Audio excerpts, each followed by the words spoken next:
Assalamualaikum warahmatullahi wabarakatuh. Halo. Waalaikumsalam warahmatullahi Hai guys, wabarakatuh. di sore-sore seperti biasa ketemu lagi dengan kita ya, Neng Erma. Kita lagi sore-sore sendu-sendu kelabu, mudah-mudahan hati kita tidak kelabu. Cukup cuaca saja yang agak-agak mendung, sendu, merindu Habis biasanya kan. habis hujan di sini, Tapi hujan merindu ekstrim ini. apa, ya habis hujan wow, enak banget ya habis hujan ekstrim. Di Lagi sini enggak sih panas ini. enggak cerah juga ya. Oke. Berawan sih, berawan tapi kayaknya enggak ada hujan. Mendung Nah, tapi hari ini kita mau bahas nggak tentang harus apa hujan. sih? Kan kemarin sempat kita bahas tentang hah? Kita sempat lah bahas-bahas tentang eksistensi ya. Iya. Gimana sih orang yang eksis, kamu eksis banget gitu ya. Berarti kan kita sudah nggak di tahapan itu lagi. Nah, sekarang kita mendingan ini deh, bagaimana kita membedah ya. Sebenarnya puncaknya seorang jati dirinya manusia itu mencapai puncak sebuah eksistensi itu pada saat dia mencapai apa gitu. Jadi apa yang sedang dia rasakan, apa yang lagi dia pandang, apa yang dia sedang pada posisi apa gitu. Seseorang mencapai puncak. Jadi bukan soal sekedar eksistensi itu dinilai dari eksternal ya, tetapi bagaimana yang dari dalam dirinya ini dia mencapai titik tertinggi gitu dari pencapaian mengetahui, mengenal dan mengoptimalkan jati dirinya yang paling sejati gitu. Kayaknya dari situ. Ya enggak sih? Ya, puncak Sok, coba Bu eksistensi Erna. ya. Ya, saya baru Hmm. dapat ilmu baru nih. Sebenarnya memang ilmu ini berkaitan dengan ini ya, apa namanya, membentuk diri kita menjadi leadership gitu gitulah intinya ya. Oke. Jadi Hmm. menjadi influencer gitulah. Hmm. Kerennya gitu bahasa anak millennials. Jadi ternyata Ya. puncak dari apa ya? Faktor yang kalau faktor bahagia, kita tuh bahagia diukur dari apa sih? Ternyata gitu ya, input yang paling mendalam dalam diri seseorang yang bahagia ketika dia sudah meraih tahapan pencerahan, Cek. Jadi bahasa Inggrisnya enlightenment. Kalau dia sudah sampai ke tahap pencerahan, artinya hidupnya itu berusaha untuk mencerahkan kan? Berarti kan? Atau mencari pencerahan-pencerahan itu gitu. Ini kan tersebar di mana-mana ya, yang namanya sumber-sumber pencerahan itu. Kita tuh bisa dapat dari manapun hikmah ya. Kalau dalam bahasa agama kita sih, agama Islam sih ya bisa juga dikatakan hikmah ya, bahasanya gitu ya. Hikmah itu ada di mana-mana tersebar di seluruh semesta. Kita yang memungutnya satu-satu kan, satu persatu.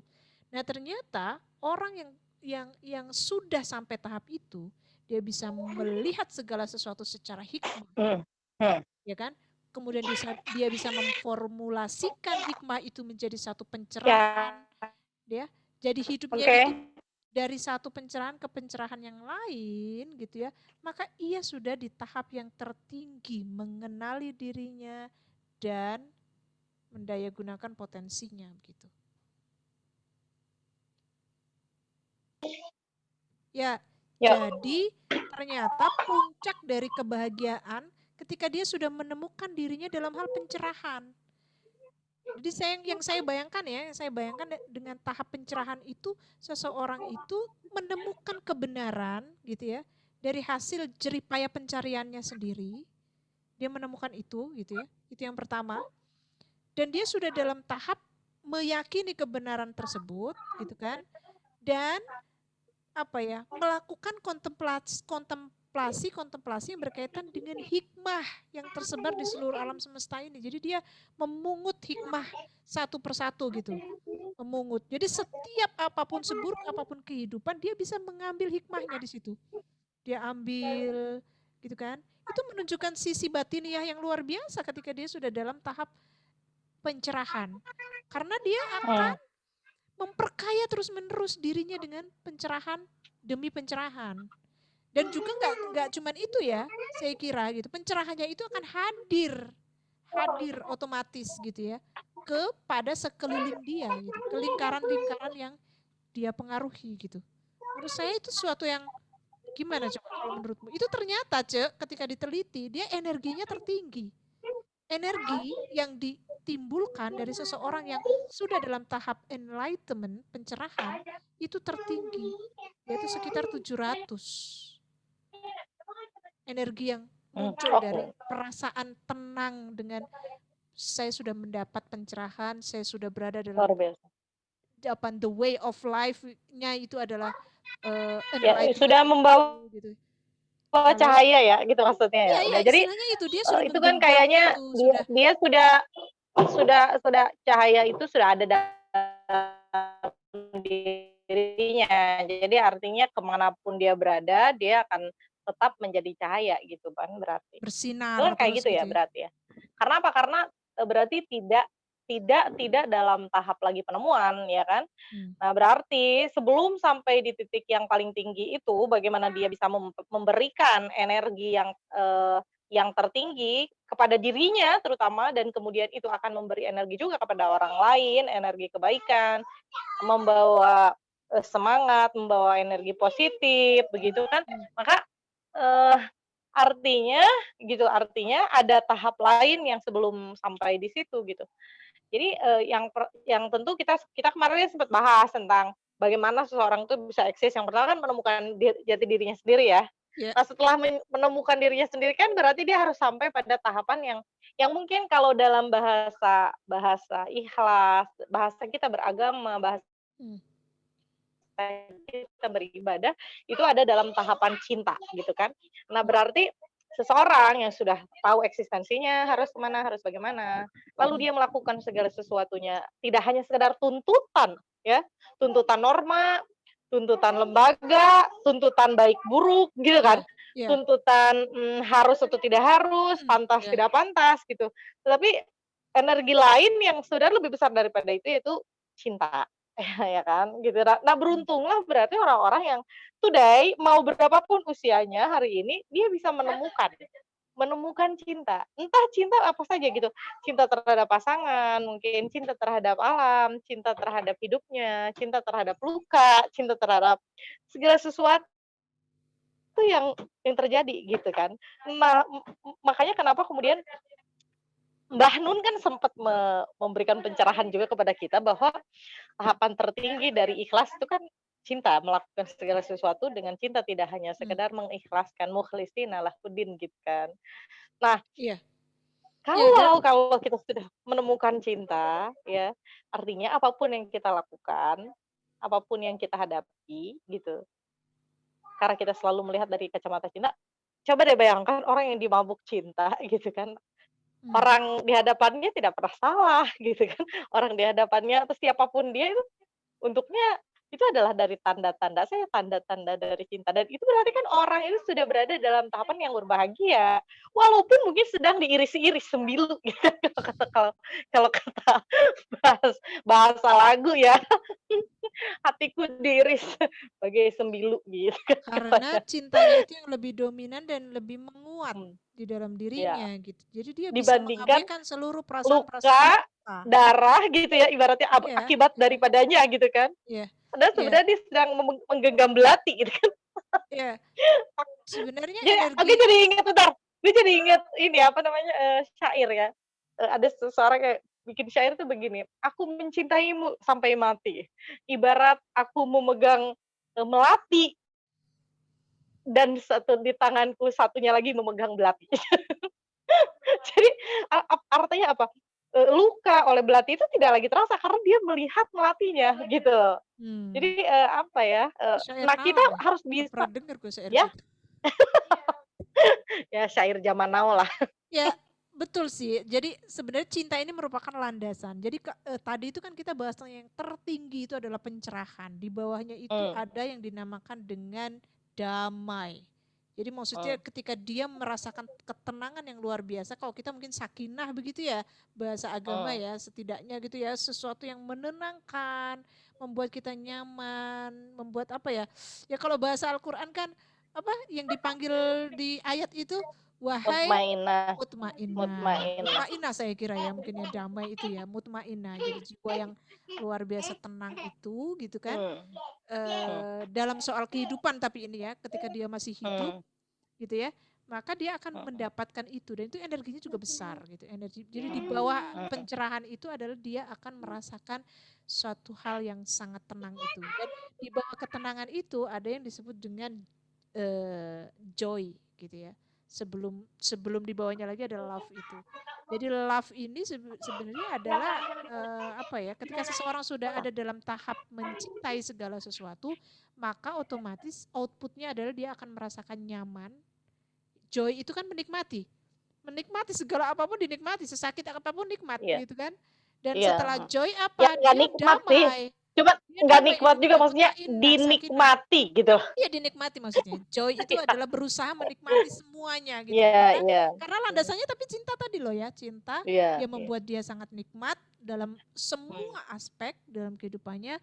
Kemudian dia Makanya merasakan tahap kedamaian itu, dan pernah pencerahan nggak sih, itu kan adalah kita lihat cahaya. ya, lihat orang misalnya ya di sekitaran kita Tapi yang misalnya ya dia PR-nya menemukan cinta bertubi-tubi. berarti. Iya, nggak, maksud gue gini, jadi kadang kita lihat kan, di sekeliling kita orang yang ditubi-tubi gitu ya, bertubi-tubi ditimpa dengan musibah, kesusahan kalau dari segi kita. Tapi ternyata dia bertahan aja. Dia masih bisa senyum, dia masih malah memberikan nasihat pada orang lain, dia malah gitu. Ada gitu orang-orang tertentu yang seperti itu. Nah, artinya wallahualam ya, apakah itu memang karena dia ya sudah nerimo saja gitu ya atau gimana. Tetapi itu kan tanda bahwa apa? Bahwa di sekitaran kita banyak ada orang-orang tertentu yang mungkin dia sudah pada tahap menerima, mengikhlaskan gitu. Setelah mengikhlaskan, mudah-mudahan mereka sampai kepada tahapan yang lebih tinggi lagi gitu kan.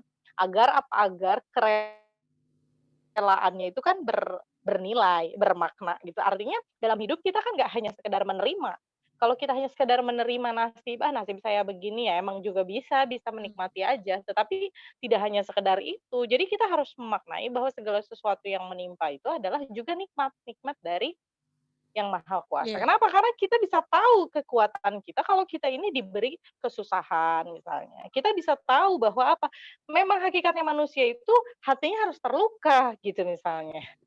Kalau nggak terluka malaikat gitu. Jadi kalau orang tidak pernah terluka hatinya, ya mungkin itu masih dalam etalase kaca gitu. Suatu saat akan ada pecahnya gitu. Nah, apakah dia siap atau tidak menghadapinya? Kan itu ya tantangan manusia itu. Yeah. Karena tidak ada manusia yang ibaratnya akan selalu dilindungi, tidak pernah sakit, tidak pernah, itu kan nggak, agak berat gitu kan. Itu kayak keluar dari fitrahnya sebagai manusia gitu. Jadi Iya, mungkin betul. ya kita harus Iya, halo. bahwa seluruh yang gitu loh, maksudnya itu harus kita syukuri gitu. Jadi kalau kita sudah sampai di tahap mensyukuri gitu kan, berarti ya kita akan mencintai apapun kan yang menimpa kita. Nah, setelah mencintai itu kan akhirnya apa? Ya ditimpa mau gimana, mau jungkir balik, kita kan akan tenang-tenang aja, damai aja gitu. Nah, setelah itu kan berarti sudah saatnya tidak kita saja yang menikmati kedamaian, tidak hanya kita saja yang menikmati kecintaan dan kebahagiaan. Jadi kita tuh menginginkan pula orang-orang sekitar kita pun merasakan energi Hal yang kedamaian sama. yang kita bawa. Gitu kan? Betul. Itu udah luar biasa kalau kita sampai tahap itu. Jadi kehidupan kita itu akan selalu mencari di mana saja kita bisa menebarkan kedamaian, kan gitu ya, Cek ya? Iya nggak? Iya. Ketenangan, Ya, kenyamanan gitu. bukan mencari Akhirnya orientasi perbedaan kita, atau ya bukan per iya, person, bukan kepada diri kita lagi akhirnya senternya adalah, sudah tapi bukan orientasinya pada pada kecintaan. sekitar kita gitu. Apa yang bisa kita Ya, berikan, ya. apa yang bisa kita buat mereka bahagiakan, gimana supaya mereka Nah, lebih nah hebat itu. dan sebagainya gitu nggak? Nah itu. Menghebatkan Benar. mereka. Nah, itulah jadi orang kalau sudah menemukan makna kebahagiaan yang hakiki adalah dengan ternyata adalah meluangkan sedikit waktu, meluangkan sedikit hidup kita untuk membahagiakan orang lain, ya berarti dia akan mencapai tingkatan yang paling tinggi itu gitu dari eksistensi. Kenapa? Karena manusia mah kalau mau dibahagiakan terus-terusan dengan segala sesuatu pun tidak akan pernah cukup gitu. Ya enggak? Gitu ya. Iya, Jadi betul. kalau kita sekarang masih mencari kebahagiaan itu dari hal-hal yang di luar kita, ingin dibahagiakan sama pasangan, ingin dibahagiakan teman, ingin dibahagiakan Tuhan, gitu ya. Ingin dibahagiakan oleh Allah, ingin doanya tercapai gitu kan. Ingin itu semuanya diikobul gitu. Berarti kita masih pada tahap kita tuh belum menemukan cinta yang sejati Betul, gitu belum. kan. Nah, gitu. Jadi Kita juga harus jangan sampai kenapa kemudian, berdoa juga misalnya berdoa juga kita berdoa juga usah pada tingkatan tertinggi kan tidak lagi meminta tentang harta, tentang apa-apa yang ada di luar diri kita, begitu kan. Karena tingkatan yang tertinggi sudah berdoa itu karena cinta aja, karena bersyukur gitu kan. Luar Jadi biasa. Jadi kita jadi, tidak apa ya lagi self oriented lah, begitulah ya, intinya ya. Kita butuh ini, kita butuh itu, kita ini. Kalau kita masih punya daftar kebutuhan itu, artinya kita memang belum bahagia. Gitu ya. belum Orang yang belum bahagia itu bahagia. nggak perlu kebutuhan, karena dia Nggak sudah perlu nggak merasa perlu orang lain, hidupnya nggak itu perlu sudah cukup siapapun. gitu. Sudah Dia cukup. dia Sudah sendirian pun cukup udah cukup. menjalani hidup, Iya, gitu. udah Iya, cukup, sudah udah cukup gitu. Ya betul. menjalani hidupnya. Dan satu lagi ya, kalau menurut aku yang juga penting gitu kan, kenapa, di masa seperti sekarang ini apalagi pandemi gitu ya, yang kayak gini, kita tuh sudah seharusnya ada di tahapan yang lebih tinggi dari memaknai gitu, dari hanya sekedar, mencari karena apa, lapar semua orang juga lapar, susah semua orang juga susah gitu kan. Jadi artinya sudah bukan lagi saatnya lah kita gitu mencari, meminta, bahkan meminta kepada Allah gitu, meminta kepada Tuhan dengan berdoa itu, "Oh ya ya Tuhan kabulkan ini, aku ingin itu, aku ingin itu." Itu kan berarti hanya memenuhi keinginan kita gitu. Jadi padahal sebenarnya tingkatan yang tertinggi adalah pada saat kita itu bisa menerima saja, menjalani saja. Jadi dan itu beruntunglah menurut aku ini nih, Acceptance ya, bersyukurlah acceptance. gitu ya. Penerimaan terhadap Jadi diri. pada hari ini bersyukurlah Anda yang ditimpa masalah besar, Anda yang disakitkan hatinya, yang digoreskan luka dalam dadanya gitu, oleh siapapun, oleh makhluknya, oleh harta, oleh apapun yang sedang kecewa gitu, itu harus bersyukur gitu. Kenapa? Karena apa? Karena gitu kan, kemurnian hati itu harus dibelah dulu gitu. Baru dari hati yang terbelah tuh cahaya masuk gitu. Nah, itu gua kutip itu dari seorang penyair muda ya kan, seorang penyanyi, aku lagi suka. Jadi dari hati Kayak yang kayak patah Nabi itu Muhammad cah dibelah ya terus dimasukkan gitu nurnya ya, bener saat ya, iya kan dari Nabi malaikat. kan itu secara simboliknya saja, padahal sebenarnya mungkin kalau dalam pemaknaan kita, bahwa hati kita sering sakit, hati kita sering dikecewakan, hati kita sering tidak tidak mendapatkan apa yang kita inginkan. Hakikatnya Allah tidak menginginkan hati kita tuh utuh, tidak pernah tergores.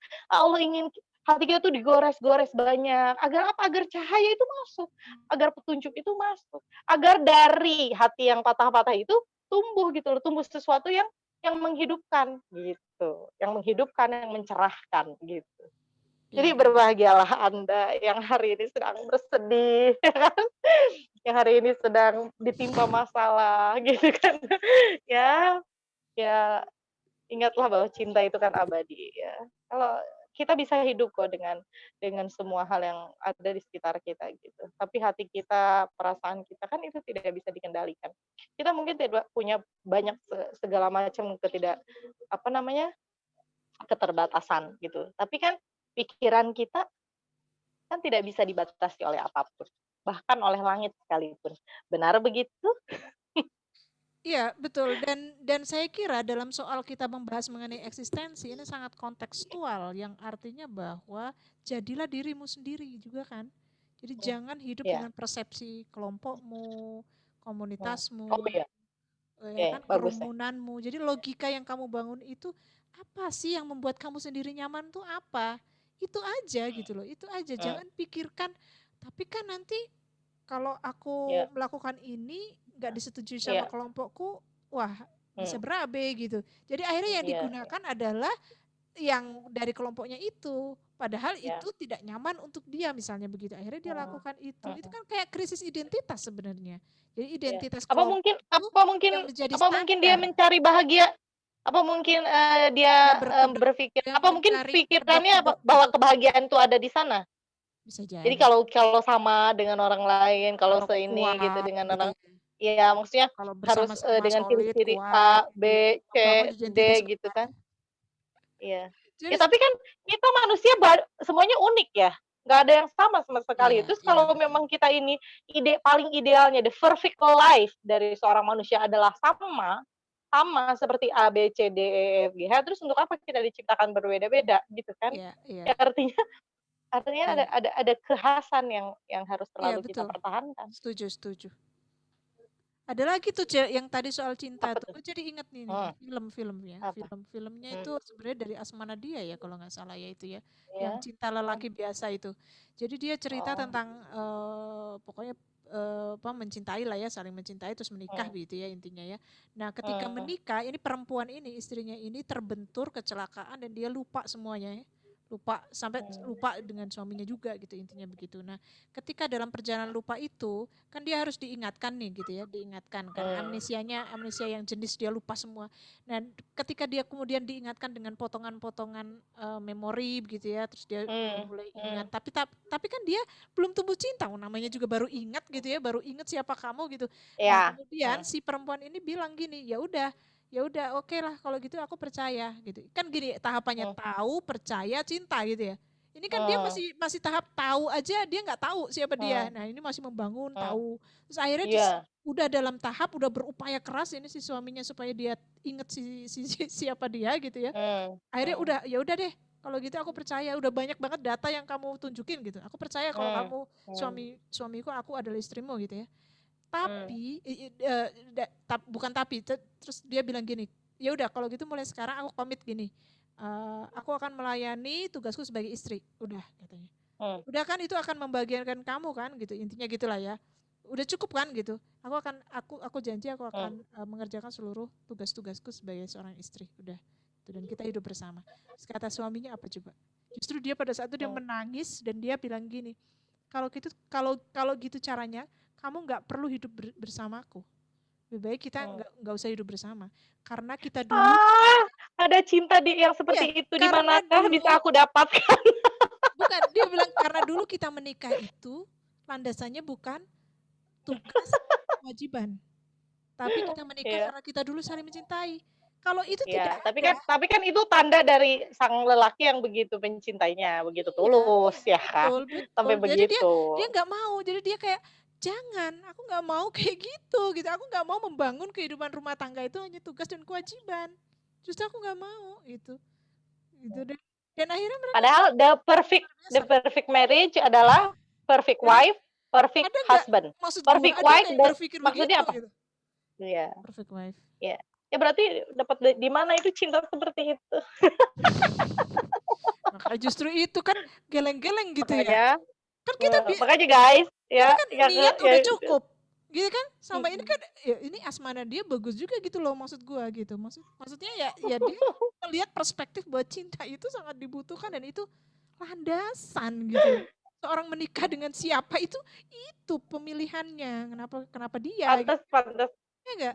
pantas ya, pernah ada temen yang sampai ya maksudnya dia, ini ya memberi ini, kok bisa ya gitu, menikah tapi tanpa cinta gitu. Ada yang Ya mungkin statement gitu ya. karena ya memang dari berbagai perspektif juga mungkin ya cinta itu apa gitu kan, nggak semua orang juga sama perspektifnya kan, Iya. ya kita juga, Iya, iya, iya. oh nggak Dan ini, dan ini suatu hal yang oke, menurut saya menarik gitu ketika seorang itu dia nggak ya, mau menjalani kehidupan dengan sesuatu keterpaksaan ya nggak? mhm, iya, Dengan luar oh biasa. iya, ya itulah Cak, Ya saya kira. itu adalah, apa ya, kilatan-kilatan, itu adalah kilatan-kilatan menurutku ya, itu adalah kilatan-kilatan hikmah gitu di kehidupan kita, dan kilatan-kilatan itu kan tidak semua bisa dirasakan oleh semua orang, itu jarang sekali yang terjadi ya. Maksudnya, orang yang begitu tulus, sama-sama tulus, terus menikah dengan tulus itu juga kan rezeki Perfect yang banget. tidak diberikan kepada semua orang gitu. Iya. Tapi cukup jalani sajalah apa yang ada gitu. Mudah-mudahan kita sampai di titik yang tertinggi. Gitu. Amin ya Allah ya Rabbal alamin. Yuk, udah ya Oke maghrib. guys, Ya, oke. sampai situ dulu ya. Oke, Sudah semoga mulai gelap. bermanfaat. Ya, Semoga bermanfaat. ya. Assalamualaikum warahmatullahi wabarakatuh. Bye. Waalaikumsalam warahmatullahi wabarakatuh.